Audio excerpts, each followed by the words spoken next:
Cancer കേൾക്കുമ്പോൾ തന്നെ പേടി തോന്നിപ്പിക്കുന്നൊരു വാക്ക്. ഈ ക്യാൻസറിൻ്റെ പ്രധാനപ്പെട്ട ലക്ഷണങ്ങൾ എന്തൊക്കെയാണ്? എന്തൊക്കെ സിംറ്റംസ് കാണിക്കുമ്പോൾ നമ്മളതിന് വേണ്ട ഇവാലുവേഷൻ ടെസ്റ്റുകൾ ചെയ്യേണ്ടതുണ്ട്? ഈ ക്യാൻസറിനെ പ്രിവെൻറ്റ് ചെയ്യാനായിട്ട് നമുക്ക് ചെയ്യാവുന്ന ഏറ്റവും സിമ്പിളായിട്ടുള്ളൊരു കാര്യം എന്താണ്?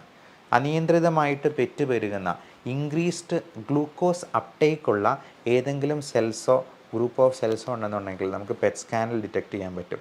അപ്പോൾ എന്തെങ്കിലും സംശയങ്ങളുണ്ടെന്നുണ്ടെങ്കിൽ നമുക്ക് ആ പെറ്റ് സ്കാൻ വഴി അത് പൂർണ്ണമായിട്ടും ദൂരീകരിക്കാനായിട്ട് പ്രത്യേകമായിട്ടും ഓർക്കുക. നമ്മുടെ തന്നെ കോശങ്ങൾ തന്നെ കാർന്ന് തിന്നുന്ന ഒരവസ്ഥ, അതായത് അവരെ സ്റ്റാർവ് ചെയ്ത് അവരെ പട്ടിണിക്കിട്ട് കൊല്ലുക എന്നുള്ളത്. അതിന് വേറൊന്നുമല്ല, നമ്മൾ കൃത്യമായിട്ടുള്ള ഫാസ്റ്റിംഗ് അനുഷ്ഠിക്കുക എന്നുള്ളതാണ്. ക്യാൻസർ കേൾക്കുമ്പോൾ തന്നെ പേടി തോന്നിപ്പിക്കുന്നൊരു വാക്ക്. ഈ ക്യാൻസറിൻ്റെ പ്രധാനപ്പെട്ട ലക്ഷണങ്ങൾ എന്തൊക്കെയാണ്? എന്തൊക്കെ സിംറ്റംസ് കാണിക്കുമ്പോൾ നമ്മളതിന് വേണ്ട ഇവാലുവേഷൻ ടെസ്റ്റുകൾ ചെയ്യേണ്ടതുണ്ട്? ഈ ക്യാൻസറിനെ പ്രിവെൻറ്റ് ചെയ്യാനായിട്ട് നമുക്ക് ചെയ്യാവുന്ന ഏറ്റവും സിമ്പിളായിട്ടുള്ളൊരു കാര്യം എന്താണ്? ഇപ്പം ക്യാൻസറിനെ നശിപ്പിക്കാനായിട്ട്, ക്യാൻസർ സെൽസിനെ നശിപ്പിക്കാൻ നമുക്കിപ്പോൾ ഒരു റൂമിലുള്ളവരെ എല്ലാവരെയും പുറത്താക്കണമെന്ന് വിചാരിക്കുക. അവരെല്ലാവരെയും വെടിവെച്ച് കൊല്ലണമെന്നില്ല, അവരെ എല്ലാവരെയും കഴുത്തിന് തള്ളി പുറത്താക്കണമെന്നില്ല. പകരം നമുക്ക് ആ ഫാനിൻ്റെ സ്വിച്ച് ഓഫ് ചെയ്തെന്നാൽ, ആ ലൈറ്റെല്ലാം ഓഫ് ചെയ്ത് കതകും ജനലുകളും എല്ലാം അങ്ങ് അടച്ചിട്ടിട്ടുണ്ടെങ്കിൽ അവർക്കെല്ലാവർക്കും വേണ്ട സന്ദേശം കിട്ടും. അവർ പതുക്കെ അങ്ങ് ഇറങ്ങി പുറത്തു പോകും. ഇതുപോലെ ക്യാൻസർ സെൽസിനെ നമുക്ക് പ്രിവെൻറ്റ് ചെയ്ത് നിർത്താൻ, അല്ലെങ്കിൽ അവരെ പുറത്താക്കാനായിട്ടുള്ള വളരെ നാച്ചുറലായിട്ടുള്ളൊരു മാർഗമുണ്ട്. അതെന്താണ് എന്നുള്ളത് നമുക്കിന്ന് ഡിസ്കസ് ചെയ്യാം. നമസ്കാരം, ഞാൻ doctor Bibin Jose, Pulmo medical centre, Pala, Kanjirappally and Sulthan Bathery. ആദ്യമേ തന്നെ ക്യാൻസറിൻ്റെ ലക്ഷണങ്ങൾ നമുക്കൊന്ന് ചർച്ച ചെയ്യാം. ഇതിലേറ്റവും പ്രധാനമായിട്ടുള്ള ചില ലക്ഷണങ്ങൾ: അനിയന്ത്രിതമായ പനി, അതായത് നാളുകളായിട്ട് വളരെ കടുത്ത രീതിയിലുള്ള പനി, എന്താണ് കാരണമെന്ന് മനസ്സിലാക്കാൻ പറ്റുന്നില്ല. അതേപോലെ വെയിറ്റ് കുറഞ്ഞു പോവുക, വണ്ണം. ഇപ്പം നമുക്ക് അൺഎക്സ്പ്ലെയിൻഡ് ആയിട്ടുള്ള വെയിറ്റ് ലോസ്, നമ്മൾ വേണമെന്ന് വിചാരിച്ച് ഡയറ്റ് ചെയ്തിട്ടോ എക്സസൈസ് ചെയ്തിട്ടോ ഒന്നുമല്ല, ഒരു കാര്യവും ഇല്ലാതെ 5 കിലോ 10 കിലോ ഒക്കെ കുറച്ച് മാസങ്ങൾക്കുള്ളിൽ തന്നെ നഷ്ടപ്പെടുക.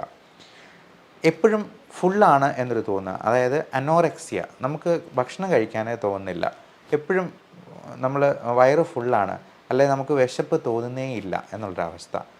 നമുക്ക് അവിടെ ഇവിടെയായിട്ട് പല സ്വെല്ലിങ്, പല മുഴകൾ ഉണ്ടാവുക.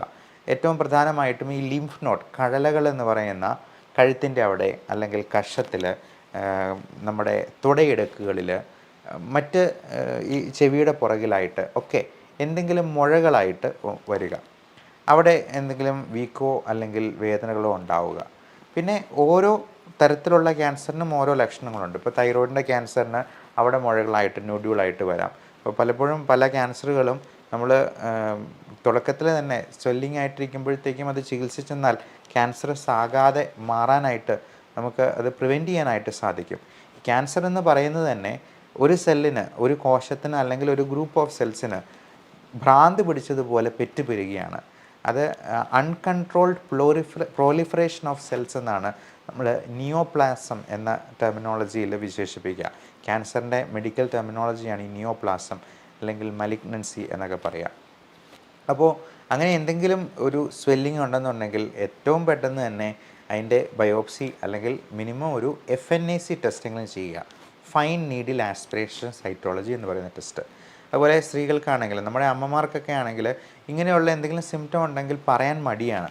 അപ്പോൾ അവരുടെ ബ്രസ്റ്റിൽ എന്തെങ്കിലും നൊഡ്യൂൾ ഉണ്ടെന്നുണ്ടെങ്കിൽ അത് മക്കളോടെങ്കിലും അത് തുറന്ന് പറയുകയോ, അല്ലെങ്കിൽ മക്കൾ ഇടയ്ക്ക് ചോദിച്ചിട്ടാണെങ്കിലും മനസ്സിലാക്കുക. അപ്പം അവർ പാൽപ്പേറ്റ് ചെയ്യുമ്പോൾ ബ്രസ്റ്റിലൊരു നൊഡ്യൂളായിട്ടോ സ്വെല്ലിംഗ് ആയിട്ടോ ഒക്കെ ഉണ്ടെങ്കിൽ ഒട്ടും മടിക്കാതെ തന്നെ ഒരു ഡോക്ടറെ കണ്ട് അതിൻ്റെ കാര്യങ്ങൾ ചർച്ച ചെയ്ത് അതിന് വേണ്ട പരിശോധനകൾ ചെയ്യണം. അതുപോലെ ബ്ലീഡിങ്, അത് ഏതെങ്കിലും ഒരു നാച്ചുറൽ ഓറിഫിസിൽ നിന്ന്, ചിലപ്പം മൂക്കിലൂടെ ബ്ലഡ് വരുന്നതായിരിക്കാം, അല്ലെങ്കിൽ നമ്മൾ ചുമയ്ക്കുമ്പോഴത്തേക്കും അതിൻ്റെ കഫത്തിൻ്റെ കൂടെ ചോരമയം കാണുന്നതാവാം. വയറ്റിൽ നിന്ന് പോകുമ്പോൾ ബ്ലീഡിങ് ആയിട്ട് ഉണ്ടാവുക.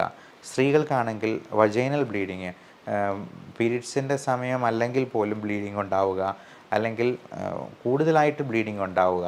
പീരീഡ്സിൻ്റെ സമയത്ത് 5ഉം 6ഉം 7ഉം ദിവസമൊക്കെ ബ്ലീഡിങ് കണ്ടിന്യൂസ് ആയിട്ട് നിൽക്കുക, തുടങ്ങിയുള്ള പ്രശ്നങ്ങളുണ്ടാവുക. വൈറസ് സംബന്ധമായിട്ടുള്ള ഓൾട്ടേർഡ് ബവൽ ഹാബിറ്റ്സ്, അല്ലെങ്കിൽ യൂറിനറി സിംറ്റംസ് എന്ന് പറയും. അപ്പോൾ അങ്ങനെയുള്ള പ്രശ്നം ഉണ്ടാവുക. യൂട്രസിൻ്റെ അല്ലെങ്കിൽ എൻഡോമെട്രിയൽ ക്യാൻസർ അല്ലെങ്കിൽ ഒവേറിയൻ ക്യാൻസർ, CA സെർവിക്സ്, ഇതിനെല്ലാം പലതരത്തിലുള്ള ലക്ഷണങ്ങളാണ്. അപ്പോൾ നമുക്ക് ഇത്തരത്തിലുള്ള ലക്ഷണങ്ങൾ എന്ത് കണ്ടെന്നാലും നിങ്ങൾക്ക് ഒരു സുഹൃത്തിനെ പോലെ സംസാരിക്കാവുന്ന ഒരു ഡോക്ടറിനെ കണ്ടെത്തി അതിന് വേണ്ട ഇവാലുവേഷൻ ചെയ്യേണ്ടത് വളരെ വളരെ അത്യാവശ്യമാണ്. അപ്പോൾ പലപ്പോഴും നമ്മൾ ഏറ്റവും പ്രാഥമികമായിട്ടുള്ള പരിശോധനകൾക്കൊന്നും വലിയ പൈസയാകുന്നതല്ല. അപ്പോൾ ഒരു അൾട്രാസൗണ്ട് സ്കാൻ ചെയ്യാനായിട്ട് കൂടിപ്പോയെന്നാൽ 800 രൂപയാവത്തുള്ളൂ. അപ്പോൾ അതിൽ നിന്ന് തന്നെ നമുക്ക് ഏകദേശം ഇങ്ങനെയുള്ള ക്യാൻസറിൻ്റെ എന്തെങ്കിലും തുടക്കമുണ്ടെന്നുണ്ടെങ്കിൽ അത് ഏറ്റവും ഏർലി സ്റ്റേജിൽ തന്നെ കണ്ടുപിടിച്ച് അവനെ നമുക്ക് പുറത്താക്കാനായിട്ട് ശ്രദ്ധിക്കുക. അതുപോലെ ബ്രെയിനിൽ ക്യാൻസർ ഉണ്ടാകുമ്പോഴേക്കും, എന്തെങ്കിലും ബ്രെയിൻ ട്യൂമറായിട്ട് ഉണ്ടാകുമ്പോഴേക്കും നമുക്ക് തലവേദന, തലകറക്കം, ക്ഷീണം, ആളുടെ മെൻ്റൽ സ്റ്റേറ്റസ് തന്നെ മാറുന്ന, ക്യാരക്ടർ മാറുന്ന രീതിയിൽ എന്തെങ്കിലും രോഗലക്ഷണങ്ങൾ കാണിക്കുക, അതുപോലുള്ള ഡിപ്രഷൻ, ആങ്സൈറ്റി പോലുള്ള പ്രശ്നങ്ങൾ പോലും ഇതിൻ്റെ തുടക്ക ലക്ഷണങ്ങളായിട്ട് ചിലപ്പോൾ കാണാറുണ്ട്. അപ്പം ക്യാരക്ടർ മാറുന്ന രീതിയിൽ, അതായത് ഇൻട്രാക്രൈനിയൽ പ്രഷർ കൂടുന്ന രീതിയിൽ, നമ്മുടെ സ്കള്ളിനുള്ളിലുള്ള പ്രഷർ കൂടുന്ന രീതിയിൽ എന്തെങ്കിലും ഒരു ലീഷൻ ഉണ്ടാവുകയാണെങ്കിൽ അതിനനുസരിച്ചുള്ള സിംറ്റം ആയിരിക്കും. അതുപോലെ ലങ് ക്യാൻസർ ആണെങ്കിൽ ലങ്സിനിടയിലുള്ള സ്പേസാണ് മീഡിയാസ്റ്റൈനം എന്ന് പറയും. അപ്പോൾ അങ്ങനെയുള്ള ക്യാൻസറുകളാണ് പലപ്പോഴും ലിംഫോമ, സെമിനോമ തുടങ്ങിയ ക്യാൻസറുകളൊക്കെ. അപ്പോൾ പല സെലിബ്രിറ്റീസും, യുവരാജ് സിംഗിനെ പോലെ, മമത മോഹൻദാസ് എന്ന നടിയെപ്പോലെ ഒക്കെ പല ആൾക്കാരും ഇങ്ങനെയുള്ള ക്യാൻസറിൽ നിന്നും പൂർണ്ണമായിട്ടും മുക്തി പ്രാപിച്ച് ജീവിതത്തിലേക്ക് വളരെ സക്സസ്ഫുള്ളായിട്ട് തന്നെ തിരിച്ചു വന്നിട്ടുള്ള ആൾക്കാരാണ്. അപ്പോൾ ഇങ്ങനെ എന്ത് സിംറ്റംസ് ഉണ്ടായെന്നാലും നമ്മൾ ഏറ്റവും പ്രാഥമികമായിട്ടുള്ള ഒരു ചെസ്റ്റ് എക്സ്റേ എടുത്ത് നോക്കുന്നതിനോ, അല്ലെങ്കിൽ ഇപ്പോൾ ബ്രെയിൻ റിലേറ്റഡ് ആയിട്ടുള്ള പ്രശ്നമാണെങ്കിൽ ഏറിപ്പോയെന്നാൽ ഒരു CT സ്കാൻ ചെയ്ത് നോക്കുന്നതിനോ ഒന്നും ഒരുപാട് പൈസ ചിലവാക്കേണ്ട ആവശ്യം വരത്തില്ല. നമ്മൾ എന്തെങ്കിലും സംശയകരമായിട്ട് കണ്ടെന്നാൽ മാത്രമേ പെറ്റ് സ്കാൻ എന്ന് പറയുന്ന പോസിട്രോൺ എമിഷൻ ടോമോഗ്രഫി, നമ്മുടെ ശരീരത്തിലെ ഏതെങ്കിലും ഒരു ക്യാൻസർ സെൽ ഉണ്ടെന്നുണ്ടെങ്കിൽ നമുക്ക് കൃത്യമായിട്ട് അറിയാനുള്ള ഒരു സ്കാനിങ്, നൂതനമായിട്ടുള്ളൊരു ടെക്നോളജിയാണ് ഈ പെറ്റ് സ്കാൻ എന്ന് പറയുന്നത്. അപ്പം അനിയന്ത്രിതമായിട്ട് പെറ്റുപെരുകുന്ന, ഇൻക്രീസ്ഡ് ഗ്ലൂക്കോസ് അപ്ടേക്കുള്ള ഏതെങ്കിലും സെൽസോ ഗ്രൂപ്പ് ഓഫ് സെൽസോ ഉണ്ടെന്നുണ്ടെങ്കിൽ നമുക്ക് പെറ്റ് സ്കാനിൽ ഡിറ്റക്റ്റ് ചെയ്യാൻ പറ്റും. അപ്പോൾ എന്തെങ്കിലും സംശയങ്ങളുണ്ടെന്നുണ്ടെങ്കിൽ നമുക്ക് ആ പെറ്റ് സ്കാൻ വഴി അത് പൂർണ്ണമായിട്ടും ദൂരീകരിക്കാനായിട്ട് പ്രത്യേകമായിട്ടും ഓർക്കുക. ഇനി ഈ ക്യാൻസർ പ്രിവെൻറ്റ് ചെയ്യാനായിട്ട് നമ്മൾ എന്തെല്ലാം കാര്യങ്ങൾ ശ്രദ്ധിക്കണമെന്നുള്ളത് ഓർക്കുക. ഏറ്റവും പ്രധാനം നമ്മുടെ ബാഡ് ഹാബിറ്റ്സ് എല്ലാം ഒഴിവാക്കുക എന്നുള്ളതാണ്. ദുശീലങ്ങൾ, പ്രത്യേകിച്ചും സ്മോക്കിംഗ്, ആൽക്കഹോൾ. ഈ പുകവലിക്കാറ്, എൻ്റെ സുഹൃത്തിന് നല്ല പോലെ വലിക്കുന്നവനാണ്, അവന് ഇതുവരെ ക്യാൻസർ ഉണ്ടായിട്ടില്ല, എന്നാൽ ഒട്ടും വലിക്കാത്ത എനിക്ക് ക്യാൻസർ വന്നല്ലോ എന്ന് പലരും പരാതി പറയാറുണ്ട്. ഒരു ആപ്പിൾ പോലും സോപ്പിട്ട് കഴിക്കുന്ന എനിക്ക് ക്യാൻസർ വന്നു, എന്നാൽ ഡെയിലി 2 പാക്കറ്റ് വലിക്കുന്ന അവന് ക്യാൻസർ വന്നില്ല എന്ന് പറയാം. പലപ്പോഴും നമ്മളിതിന് ഒരു ഉദാഹരണം പറയുക, നമ്മൾ ബൈക്ക് ഓടിക്കുമ്പോഴത്തേക്കും ഹെൽമെറ്റ് വെക്കാൻ പറയുന്നത് തല സേഫായിരിക്കാൻ വേണ്ടിയാണ്. എന്നാൽ ഹെൽമെറ്റ് വെച്ചിട്ടുള്ള ആൾക്കാരും അപകടത്തിൽ മരിക്കുന്നുണ്ട്. പക്ഷേ നമ്മൾ ഹെൽമെറ്റ് വെച്ച് പോയി കഴിഞ്ഞാൽ അപകടം ഉണ്ടായെന്നാലും നമ്മുടെ ജീവൻ രക്ഷിക്കാനായിട്ട് നമുക്ക് കഴിഞ്ഞേക്കും. പലപ്പോഴും ചെറിയ ഇഞ്ചുറീസ് കൊണ്ട് തന്നെ നമുക്ക് രക്ഷപ്പെട്ടു പോകാൻ പറ്റിയേക്കും. എന്ന് പറഞ്ഞതുപോലെയാണ് നമ്മൾ സ്മോക്കിംഗ്, ആൽക്കഹോൾ പോലുള്ള പ്രശ്നങ്ങൾ അല്ലെങ്കിൽ ദുശീലങ്ങൾ ഉപേക്ഷിച്ചെന്നാൽ നമുക്ക് ക്യാൻസർ വരാനുള്ള സാധ്യത കുറവാണ് എന്നുള്ളത് പല പഠനങ്ങളിലും വളരെ വ്യക്തമായിട്ട് തന്നെ തെളിയിക്കപ്പെട്ടുള്ളതാണ്. ഇനി വളരെ ഭാഗ്യശാലികളായിട്ടുള്ള ആൾക്കാരുണ്ടാവാം, നല്ല പുകവലിച്ച് നല്ല ഡ്രിങ്ക്സും കഴിച്ച് 75-80 വയസ്സ് വരെയൊക്കെ ജീവിച്ചിട്ടുള്ള ഭാഗ്യശാലികളായിട്ടുള്ള ആൾക്കാരെ നമ്മൾ കണ്ടിട്ടുണ്ടാവാം. പക്ഷേ നമുക്ക് നമ്മുടെ ജീവിതം വെച്ച് എന്തിനങ്ങനെ ഒരു റിസ്ക് എടുക്കുന്നു? എല്ലാവരും സന്തോഷമായിട്ട് ഏറ്റവും ആയുസ് എൻജോയ് ചെയ്ത് തന്നെ ജീവിക്കാനായിട്ട് നോക്കുകയല്ല ചെയ്യേണ്ടത്. അതുപോലെ നമ്മൾ കഴിക്കുന്ന ഭക്ഷണത്തിൽ പലപ്പോഴും പല രീതിയിലുള്ള മാലിന്യങ്ങളും കണ്ടാമിനേഷനും ഉണ്ടാകുന്നത് വഴി അത് ഒരു ക്യാൻസർ സെല്ലിനെ സ്റ്റിമുലേറ്റ് ചെയ്യാൻ പാകത്തിനാണ്. നമുക്ക് ഏറ്റവും കേരളീയരുടെ ദേശീയ ഭക്ഷണമായിട്ടുള്ള പൊറോട്ടയും ബീഫും തന്നെ എടുക്കാം. ഈ പൊറോട്ട എന്ന് പറയുന്നത് മൈദയാണ്. മൈദ എന്ന് പറയുന്നത് വളരെ ഹൈ ഗ്ലൈസിമിക് ഇൻഡെക്സ് ഉള്ളൊരു സാധനമാണ്. അതുപോലെ റെഡ് മീറ്റ് ഗണത്തിൽപ്പെടുന്ന അത് ബീഫ്, പോർക്ക്, മട്ടൺ തുടങ്ങിയ ഇറച്ചികളെല്ലാം നമ്മൾ ആനിമൽ പ്രോട്ടീൻ ഒരുപാട് കൂടുതൽ കഴിക്കുന്നത് തീർച്ചയായിട്ടും ഓൺകോജീൻസിനെ സ്റ്റിമുലേറ്റ് ചെയ്യാനായിട്ടൊരു കാരണമാകാറുണ്ട്. അതേപോലെ തന്നെ സ്വീറ്റ്സിൻ്റെ കൺസപ്ഷൻ, ബേക്കറി സാധനങ്ങളായിട്ടുള്ള ഇപ്പം ചോക്ലേറ്റ് ആണെങ്കിലും ഒത്തിരി മധുരമുള്ള സാധനങ്ങളാണെങ്കിലും ഒരുപാട് കഴിക്കുന്നത് നമുക്ക് ക്യാൻസർ സെൽസിനെ സ്റ്റിമുലേറ്റ് ചെയ്യാൻ കാരണമാകും. അപ്പോൾ ആഹാരശീലങ്ങളിൽ കൂടുതലായിട്ടും നമ്മൾ പച്ചക്കറികളും ഇലക്കറികളും അധികം മധുരമില്ലാത്ത പഴങ്ങളും ഉൾപ്പെടുത്താനായിട്ട് ശ്രദ്ധിക്കുക. പഴങ്ങൾ നമ്മുടെ തൊടിയിൽ തന്നെ വളരുന്ന വൃക്ഷങ്ങളിൽ നിന്ന് കിട്ടുന്ന പഴങ്ങളാകാൻ പ്രത്യേകമായിട്ടും ശ്രദ്ധിക്കുക.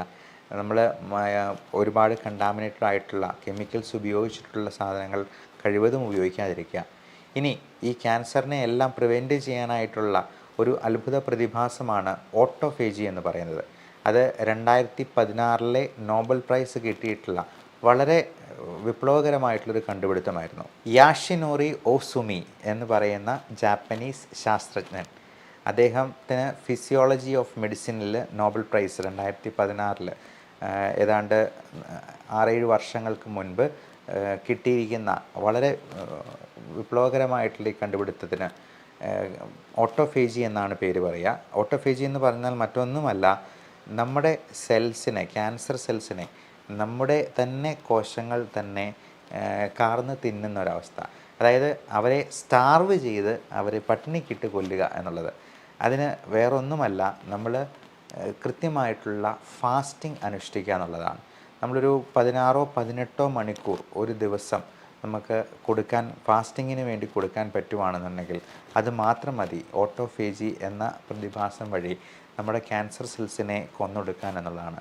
അപ്പോൾ മാസത്തിലൊരിക്കലോ അല്ലെങ്കിൽ ഒരു 3 മാസത്തിലൊരിക്കലോ എങ്കിലും ഈ പറയുന്ന ഇൻ്റർമിറ്റൻറ്റ് ഫാസ്റ്റിംഗ്, അത് 16 മണിക്കൂറോ 18 മണിക്കൂറോ എങ്കിലും നമുക്ക് അനുഷ്ഠിക്കാൻ കഴിയുവാണെങ്കിൽ അത് തന്നെ നമ്മുടെ ക്യാൻസറിനെ പ്രതിരോധിക്കാനായിട്ട് ഏറ്റവും വളരെ സഹായിക്കുന്ന ഒരു സംഗതിയാണ് എന്നുള്ളത് ഓർക്കുക.